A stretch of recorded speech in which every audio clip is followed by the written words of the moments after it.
Hello everyone, আসসালামু আলাইকুম। Welcome back to my channel. আমি লাকি চলে আসলাম প্রতিদিনকার মতো আপনাদের মাঝে রান্নাঘর থেকে আর নতুন একটা রান্নার ভিডিও নিয়ে।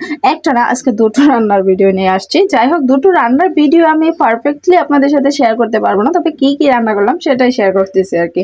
তো এখানে আমি আলু টমেটো দিয়ে আর পুঁটি মাছ, খুবই তরতাজা পুঁটি মাছগুলো ছিল, মোটামুটি এত বড় না, ছোট টাইপের আর কি, বেশি ছোটও না আবার।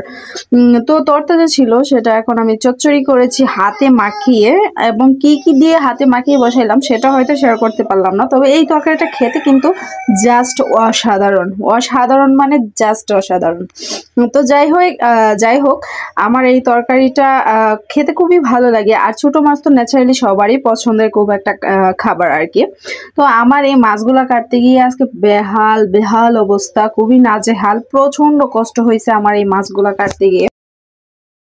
তার মধ্যে আরো এক পোটলা মানে এখানে প্রায় 1 কেজি মেবি 2 কেজি মাছ ছিল। আমি অর্ধেক মাছ কাটতে পারছি আর অর্ধেক রয়ে গেছে, বাকিটাও কাটতে হবে, কিন্তু কিভাবে কাটবো সেটাই বুঝতে পারতেছি না। আমার 1 কেজি মাছ কাটতে গিয়ে প্রায় 2.5 ঘন্টা সময় লাগছে টানা বৈশা থেকে কাটতে।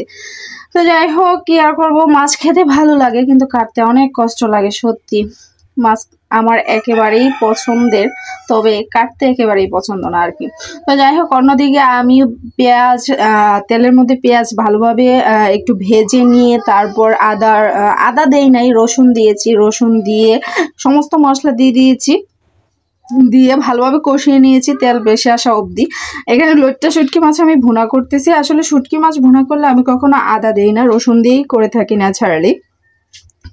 তো দিয়ে দিলাম আর কি সব ধরনের কষিয়ে, তারপর মাছটাকে ভালোভাবে ধুয়ে দিয়ে দিলাম। এখন মাছটাকেও কষিয়ে নিচ্ছি, তারপরে পানি দিয়ে সিদ্ধ করে নিব। লইট্টা শুটকি মাছ অল্পই ছিল পরিমাণে, তাই অল্প পরিমাণে ছিল, কি আর করবো, সেটাই আমি ভাবলাম আজকে এটা করে শেষ করে ফেলি।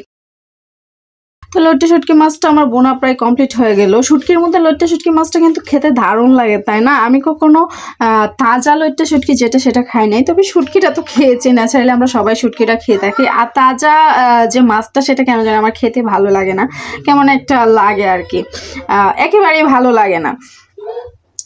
তো যাই হোক, অনেক কথা বললাম আপনাদের সাথে। মাছ খেতে ভালো লাগে, কাটতে ভালো লাগে না, আসলে সবসময় বলি, এখনো বলতেছি। তো আমার রান্না এদিকে প্রায় মোটামুটি কমপ্লিট হয়ে গেল। আজকে দুটো তরকারি রান্না করলাম, দুটোই আপনাদের সাথে শেয়ার করলাম। ন্যাচারালি সবসময় সব ধরনের রান্না করতে ভালোও লাগে না, সহজ সরল রান্না খুঁজি যেদিন সময় কম থাকে আর কি। তো বাচ্চা কাচ্চার স্কুল সব মিলিয়ে এখন আমার খুব ব্যস্ততায় দিন পার করতে হয়, অনেক অনেক অনেক ব্যস্ততার মধ্যে দিন পার করতে হয়, তাই রান্নার ভিডিও তেমন একটা আমার করা হয় না আপনাদের সাথে, তাই শেয়ার করা হয় না আর কি। তো সবাই ভালো থাকবেন, সুস্থ থাকবেন।